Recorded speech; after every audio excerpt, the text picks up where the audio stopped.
지난 주일의 말씀은 히브리서 11장 26절 말씀입니다. 그리스도를 위하여 받은 수모를 애굽의 모든 부하보다 이렇게 시작이 됩니다. 그 말씀을 함께 외워보겠습니다. 시작. 그리스도를 위하여 받은 수모를 애굽의 모든 부하보다 더 큰 재물로 여겼으니 이는 상주심을 바라봅니다.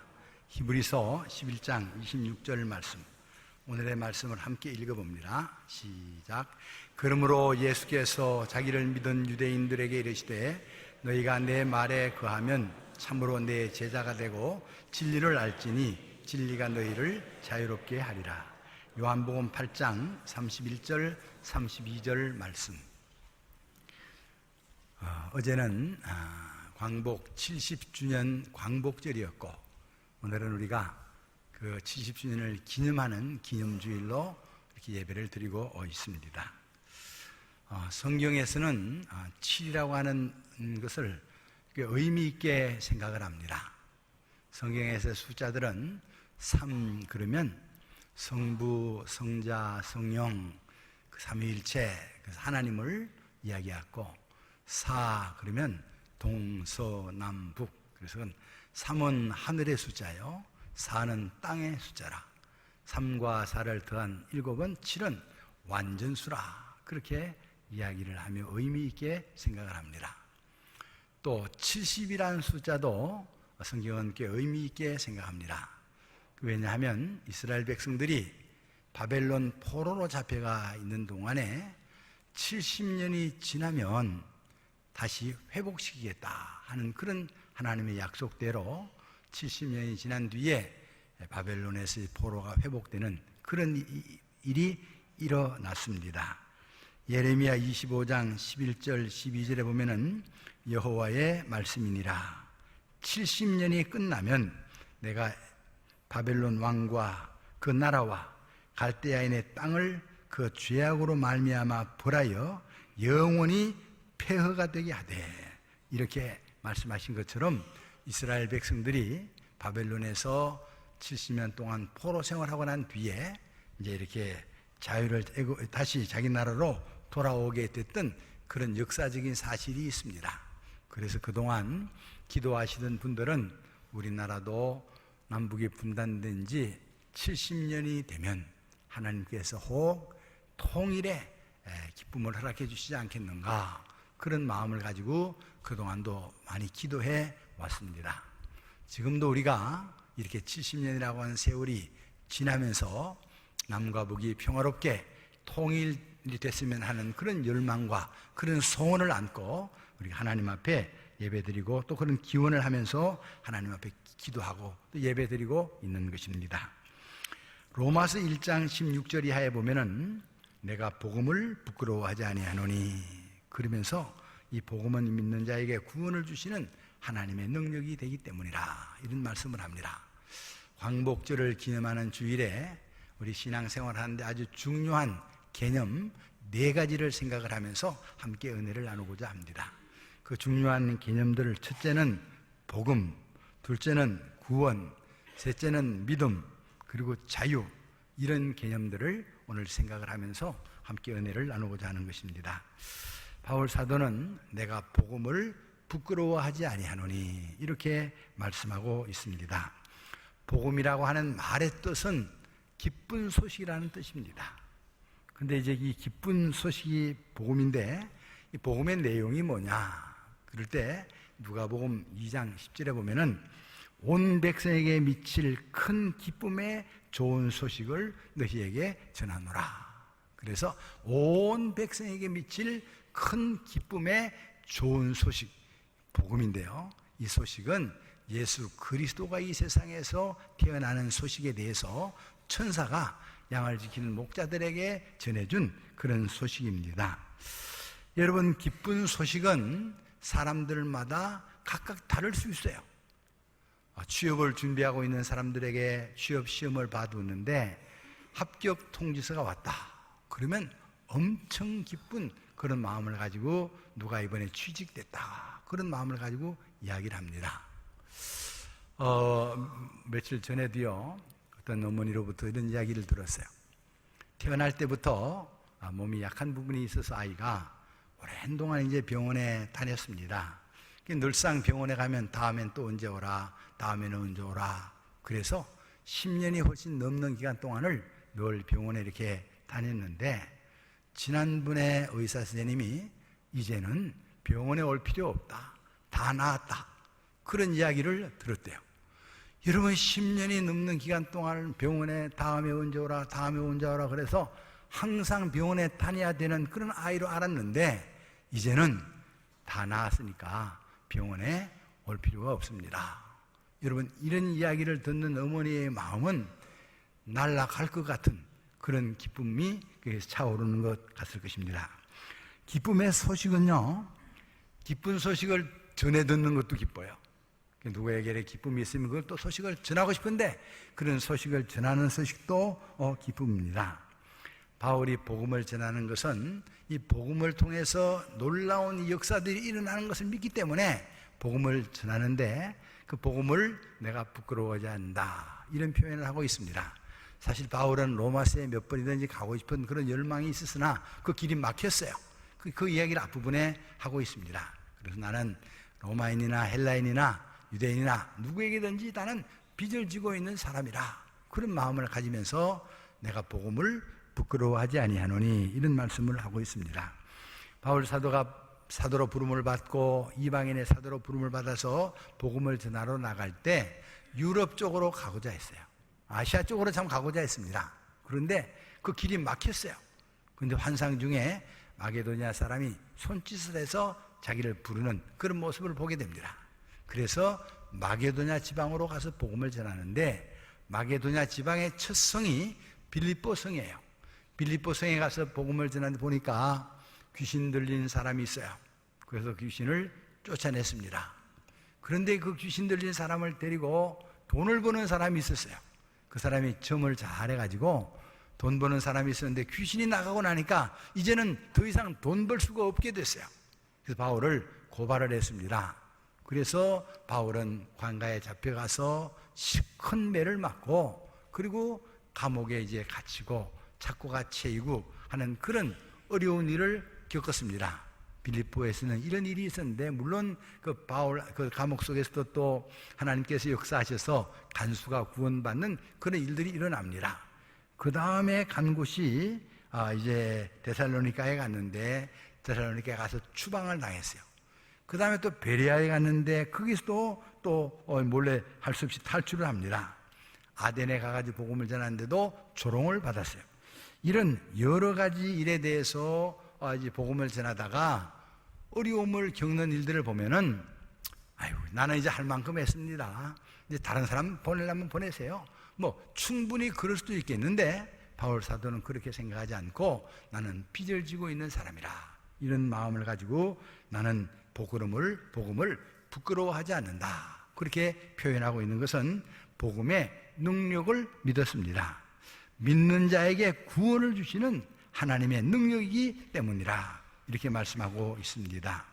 이 복음의 구체적인 내용이 뭐냐 그러면요, 성경 우리가 여러 군데서 보면은 하나님께서 사람들을 사랑하셔서 인간의 몸을 입으시고 이 세상에 직접 오신 것입니다. 그것을 예수 그리스도께서 이 땅에 인카네이션 했다고, 그래서 사람이, 말씀이 육신이 돼서 이 세상에 오셨다고 신학적으로는 그렇게 표현을 합니다. 하나님이 사람의 몸을 입으시고 이 세상에 오셨는데, 그를 믿기만 하면 구원을 베푸시는 이런 역사가 일어나게 됩니다. 여러분, 복음을 믿으십니까? 예수 그리스도는 하나님의 사랑으로 이 세상에 오셨습니다. 오셔서 우리의 죄의 문제들을 다 해결해 줍니다. 바로 하나님의 사랑이 인간의 몸을 입으신 예수 그리스도를 통해서 이 땅에 드러난 것, 그것이 기쁜 소식이고, 바로 이렇게 그 구원을 받을 만한 사람들을 찾아다니는 것이 아니라 오히려 죄인들을 찾아오셔서 구원하시는 그 예수님, 그게 복음의 핵심적인 내용입니다. 그 다음에 구원은 무엇을 의미하는가 하는 것입니다. 하나님과 본래는 인간이 창조될 때 영적인 관계를 맺으며 살도록 그렇게 창조가 됐습니다. 그래서 이제 늘 하나님과 교제를 하면서 친밀한 관계를 가지고 살도록 그렇게 창조가 됐는데, 아담이 하나님의 말씀을 불순종함으로 말미암아 하나님과 영적인 관계가 이렇게 단절됐습니다. 하나님께로부터 교제를 하며 살도록 지음받은 인간이 하나님을 떠나 사는 그런 삶을 살게 됐는데요, 하나님을 떠나서 자기의 생각대로, 자기 생각에 옳은 대로, 자기의 욕심대로, 자기의 지혜대로, 그래서 자기의 능력대로 무엇이든지 자기 하고 싶은 대로 그렇게 살도록 그렇게 이제 버려졌습니다.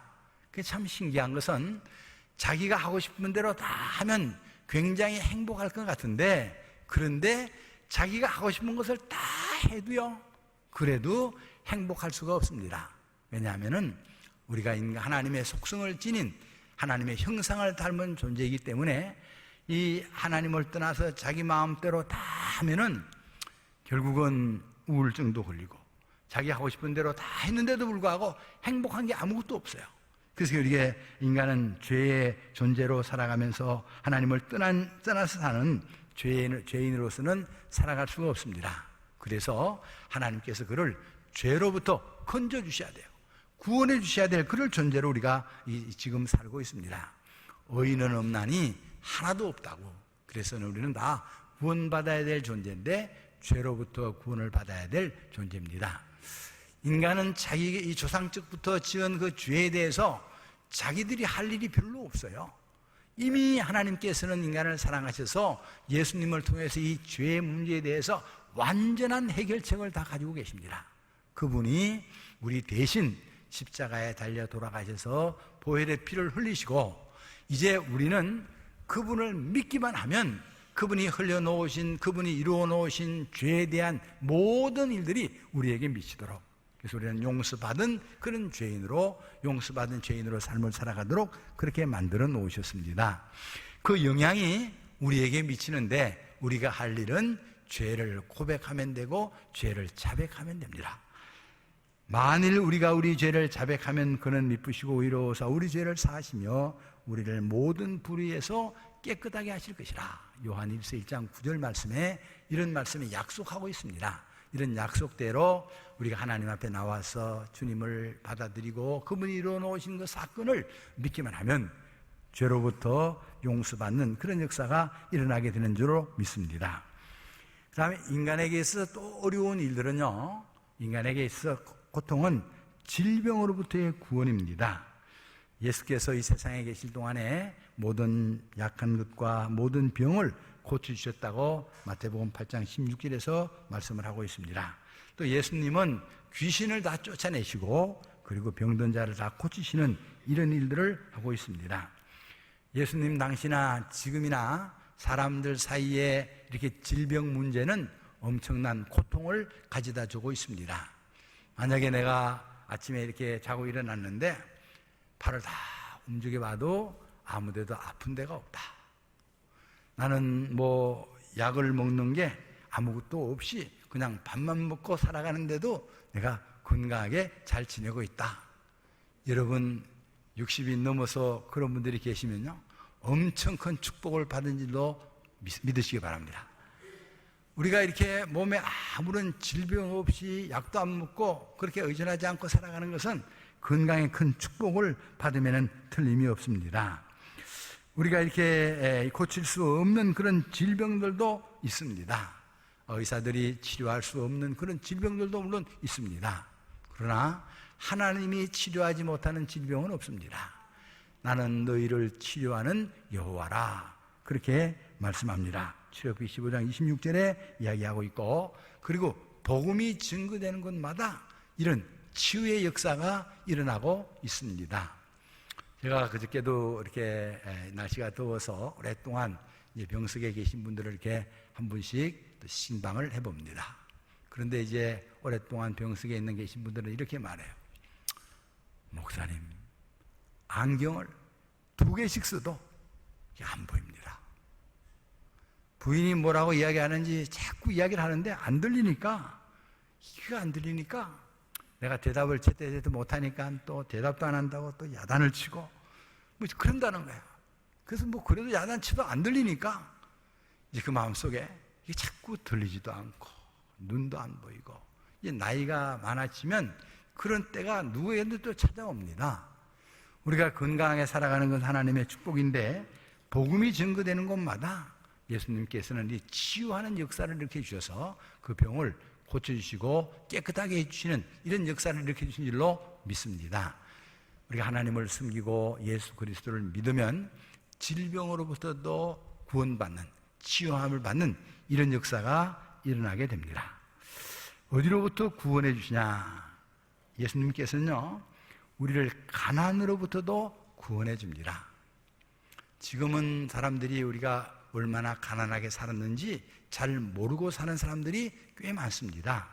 그 좀 가난에 대해서 아는 사람들은 그래도 60이 조금 넘은 사람이래야 우리가 옛날에 꽤 그래도 가난하게 살았다 하는 것을 몸으로 체험하는 그런 일들이 있을 거예요. 지금도 40년, 50년 전에는 정말 엄청 우리가 지금 생각해 보면 가난하게 살았어요. 그래서 제가 가만히 뒤돌아보니까 이 고등학교 다닌 지가 벌써 50년이 지났더라고요. 와, 이거 50년이나 벌써 세월이 지났구나. 근데 이제 본래 제가 이 고등학교를 다닐 때 서울에서 다닐 수 있는 그런 형편이 안 됐는데 형님이 갑자기 취직을 서울에서 했다고 그러면서 서울에서 학교 다니라. 그래가지고 이제 서울에서 고등학교를 다니게 됐는데 이 방을 하나 이제 형 친구가 얻어놓은 방을 다시 얻어가지고 그 사람이 2개 얻은 방을 하나를 친구를 줘서 이제 누나하고 셋이 이렇게 사는데 또 갑자기 형이 장가를 결혼을 했단 말이죠. 방은 하나인데 형이 결혼을 하니까 이제 있을 데가 없단 말이죠. 누나는 친구 집으로 가고 나는 이게 결혼한 사람하고 한 집에 살아야 되는데 한 방에 살아야 되는데 집 주인이 이제 주인 아저씨는 MRA인가 MRK인가 이 미국 무슨 회사에 있어서 월남에 돈 벌러 가고 그 이제 아주머니가 이제 있는 방인데 근데 그 아주머니가 내가 불쌍했던지 나를 부르더니 나를 너 오늘부터 요 다락방에 올라가서 자라고. 근데 그 옛날에는 그 부엌 밑에 부엌에 이렇게 다락방을 만들어 가지고 안방을 통해서 이렇게 들어가는 그런 다락방이 있었어요. 근데 이제 그 올라가 자려고 이제 가니까 그때는 또 거기에 주인이 하나 있었어요. 누구냐면은 주인 조카가 올라와가지고 이제 고등학교 다니는데 저하고 같은 학년이었어요. 그 다락방에 올라가서 이제 둘이 그 자는데 그 친구는 야간 다니고 저녁에 늦게 와요. 그래 이제 오면은 둘이 소곤소곤 이야기 하다 보면은 또 아줌마가 야단을 치요. 잠자지 왜 잠 안 자고 야단 치느냐고. 그래서 이제 다락방에서 이제 둘이 거기서 삶을 이제 살았습니다. 그리고 나중에 와서 이제 신학교 다니면서 이렇게 보니까요. 예수님의 제자들도 다락방 출신이더라고요. 이건 내가 일찍이 그래도 다락방 경험을 했는데, 그러면서 그건 위로가 되더라고요. 참 힘들게 어렵게 그렇게 산 그런 적이 있었구나 하는 그런 생각을 해봅니다. 신학교 가서 보니까는 전도사가 됐는데, 설교를 하려고 보니까는 위에 입을 자켓이 없어요. 그래서 이제 할 수 없이 티셔츠만 입고 가서 설교를 합니다. 일부러 더워서 벗어놓고 가서 자켓 안 입고 티셔츠만 입고 설교하는 거하고요. 입고 싶은데 없어서 티셔츠만 입고 설교하는 거하고는 상황이 많이 다릅니다.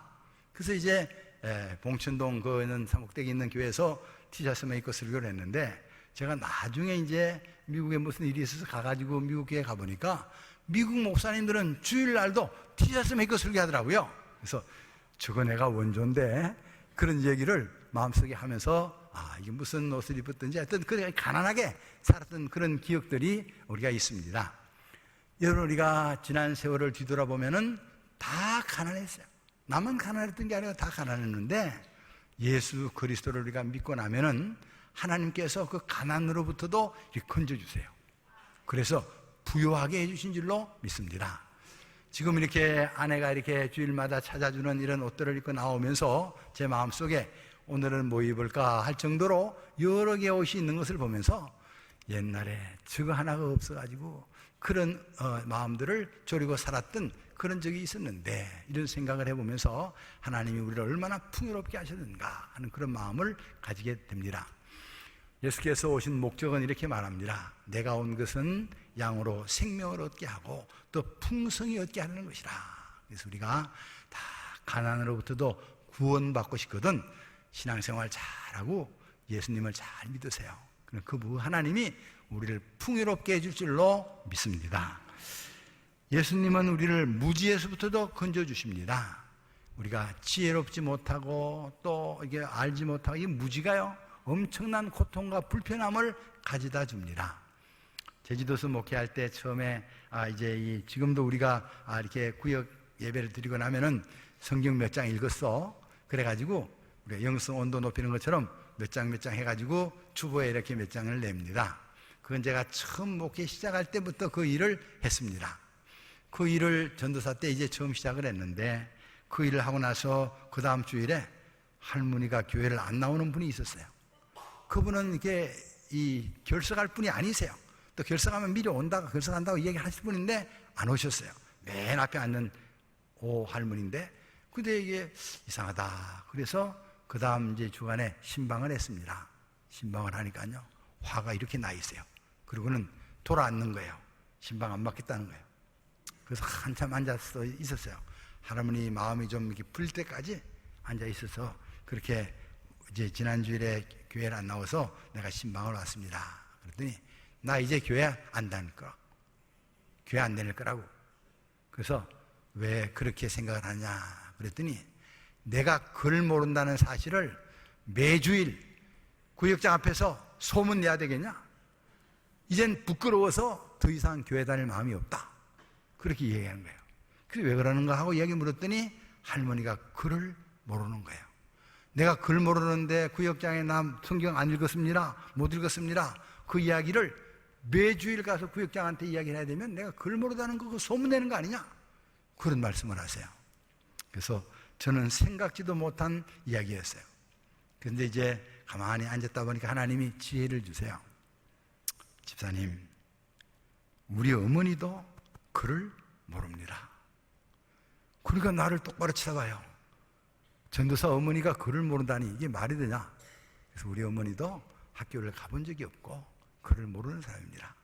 그래서 우리 어머니가 예수 믿고 주기도문 하려고 그럴 때 내가 얼마나 여러 번 읽어줬는지 주기도문 외우도록 읽어주고 한 그런 얘기를 쭉 이제 이야기를 했습니다.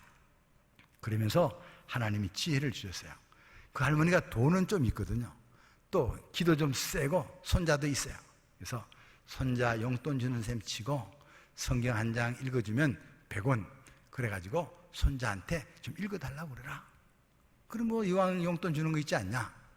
그러니까는 하루에 한 장씩이면 일주일에 한 600원 정도만 되는 거니까 그렇게 해서 성경을 한 장씩 손자한테 읽어주면 성경을 손자가 읽어서 좋고, 또 할머니는 읽은 거 들었으니까 그걸 가지고 6장 읽었다 그러면 되는 거 아니겠냐. 뭐 그러니까 상당히 많이 풀어지고 그 다음부터 교회에 이렇게 나오게 되는데 성경 읽은 게 상당히 많아져요. 아마 그 손자가 돈이 좀 필요했나 봐요.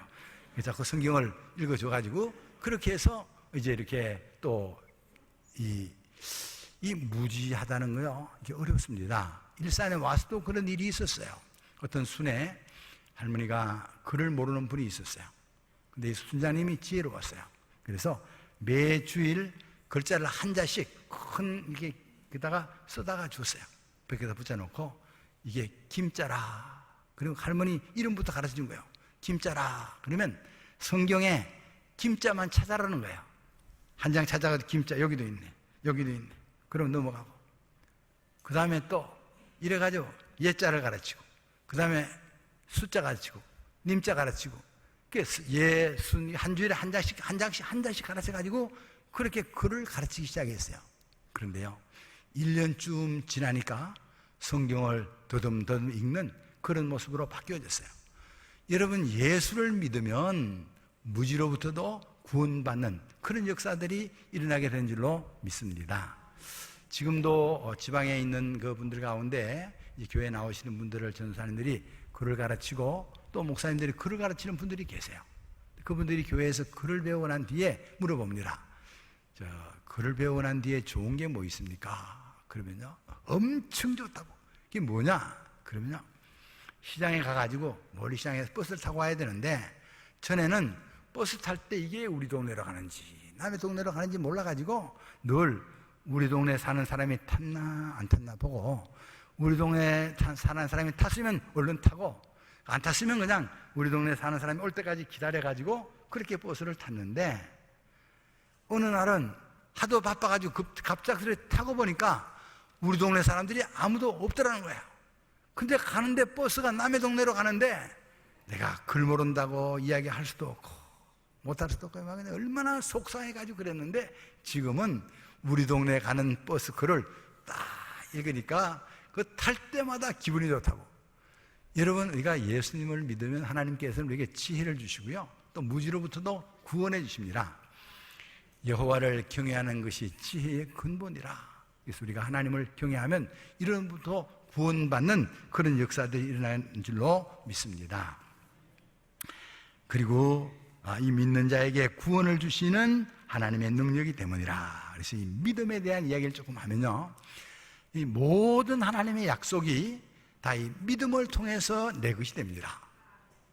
하나님께서 이루어 놓은 여러 가지 약속들이 나와 아무런 상관이 없었는데, 내가 예수 그리스도를 나의 구주로 믿는 그 믿음을 통해서 내 것이 되고, 그걸 통해서 내가 그 약속을 누릴 수 있는 그런 축복받은 사람이 됩니다. 믿음은 받아들이는 것입니다. 영접하는 것입니다. 영접하는 자, 곧 그 이름을 믿는 자들에게는 하나님의 자녀가 되는 권세를 주었으니, 예수 그리스도가 하나님의 아들이요 나의 구원자라는 것을 내가 의심 없이 믿고 받아들이면 내 삶에 있어서 신분이 달라집니다. 내가 그동안은 우리 어머니의 아들이었고 아버지의 아들이었지만, 물론 그것이 변함없지만 내가 아무 상관없던 하나님의 아들, 하나님의 딸이 되는 이런 역사가 일어나게 되는 것입니다. 이런 신분이 바뀌어지고 하나님이 나를 돌보시는 하나님의 자녀가 되고 그의 삶을 하나님이 책임져 주시는 것입니다. 이런 믿음을 가지고 우리 자신들을 보면은 내가 이 세상에 태어난 것이나, 내가 한국에 태어난 것이나, 내가 남자로 태어난 것이나 혹은 여자로 태어난 것이나, 이런 것들이 다 우연한 게 아니라 하나님의 섭리 속에 포함되어 있는 것을 알게 되고, 하나님이 나의 삶을 통한 그런 계획이 있는 것을 깨달아 알게 됩니다. 믿음은 하나님이 주시는 선물입니다. 여러분, 예수 그리스도를 구주로 믿으십니까? 이렇게 믿는 것은 내가 믿고 싶어 믿는 것이 아니라 하나님께서 성령을 통해서 이미 내게 깨우쳐 주셨고, 그런 믿음을 통해서 우리가 놀라운 하나님의 역사를 체험하게 되고 경험하게 되고 하나님의 자녀의 축복을 누리게 되는 줄로 믿습니다. 그리고 요한복음 8장에서는 자유에 대한 이야기를 합니다. 예수님은 자신을 믿는 사람들에게 진리를 알지니 진리가 너희를 자유케 하리라, 이렇게 말합니다. 예수님은 자신이 내가 곧 길이다, 내가 곧 진리다, 내가 곧 생명이다, 이렇게 말씀을 합니다. 유대인들이 이 말씀을 듣고 우리는 아브라함의 자손이다, 누구의 종이 된 적이 없다, 그런데 왜 이렇게 자유케 하리라 그렇게 말씀하느냐, 그럴 때 예수님은 죄를 짓는 자마다 죄의 종이라, 이런 말씀을 했어요. 여러분, 우리가 지금 정치적인 자유를 마음껏 누리고 있습니다.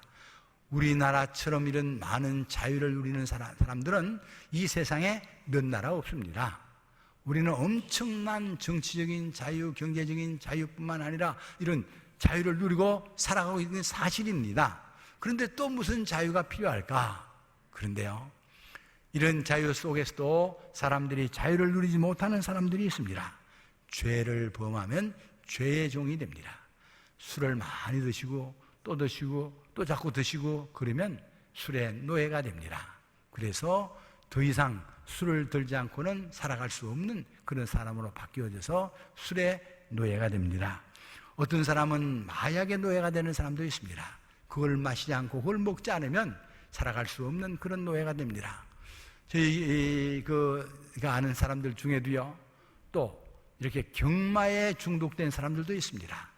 일주일 동안 월요일부터 금요일까지는 부지런히 공사판에 가서 일하고 거기서 받아온 돈을 가지고 경마장에 가서 금요일날 또 주일날 거기서 이렇게 다 탕진하고 오는데, 그게 1년이나 2년만 그러는 게 아니라 몇 년을 그렇게 살아갑니다. 아내가 찾아와서 이야기합니다. 이 사람하고 이혼하고 싶습니다. 그래요. 왜냐? 더 이상 내가 그 사람의 그 병을 고칠 수가 없습니다. 그 경마에 노예가 되어 있는 그런 모습을 보게 된 것입니다. 이렇게 이제 노예 생활하고 있는 그런 사람들을 우리 세상에 지금도 수도 없이 많이 있습니다. 어떤 사람들은요, 생각이 잘못돼서 잘못된 사상을 받아들이고 그 사상의 노예가 되어 있는 그런 사람들도 있습니다. 여러분, 우리가 이런 잘못된 사상이나 또 이렇게 술이나 마약이나 혹은 이런 애들은 또 무슨 게임이나 이런데 자기 힘으로는 빠져나올 수가 없는 그런 안타까운 형편에 있는 사람들이요, 예수 그리스도를 주인으로 바꾸면 성령께서 거기서 나올 수 있는 힘과 능력을 주시는 줄로 믿습니다. 술을 많이 끊게 하는 것이 어디냐? 교회보다 더 술을 많이 끊게 하는 데가 없습니다. 그래서 이런 중독된 사람들이 하나님 앞에 나와서 예수 그리스도를 받아들이면 우리가 자유를 누릴 수 있는 그런 삶을 살아가게 됩니다. 하나님을 숨기는 사람들은 자유를 누리면서 스스로 종로로 타는 일들이 적지 않게 있습니다. 그것은 남을 숨기는 일에 우리가 스스로 내가 종로로 탑니다. 그렇게 해서 하나님의 사역을 우리가 해가는 일에 있어서 다 내 마음대로 할 수 있는 그런 자유를 충분하게 가지고 있지만 지금도 오지에 가서 복음을 들고 그들에게 복음을 전하라고 종로로 타는 그런 수많은 사람들이 있는 것을 우리가 기억해야 되고, 우리가 지금 이런 자유를 누리는 것은 바로 그런 사람들이 이 땅에 와서 애를 써주시고 수고하신 분들의 대가라는 사실을 잊어버려서는 안 됩니다. 선교사들이 들어와서 학교를 세우고 교회를 세우고 병원을 세우고 그렇게 해서 수없이 많은 일들을 통해서 이루어 놓은 업적들입니다. 우리도 이런 빚을 갚는 마음으로 이런 일들을 감당해야 될 줄로 믿습니다. 복음이, 구원이, 믿음이, 자유가 우리로 하여금 우리의 삶 속에 풍요로운 그런 민족, 그런 백성이 되도록 주님의 이름으로 축원합니다. 기도드리겠습니다. 하나님 아버지, 은혜를 감사합니다. 하나님이 주신 이런 자유와 기쁨과 그리고 하나님이 주시는 축복을 우리와 우리 후손들이 마음껏 누릴 수 있도록 주여 이런 일에 주님이 주신 일들을 잘 감당을 해서 정말 스스로 이런 일을 잘 감당해서 빚을 갚는 그런 마음으로 살아갈 수 있는 저희들이 다 되게 하여 주옵소서. 예수님 이름으로 기도드립니다. 아멘.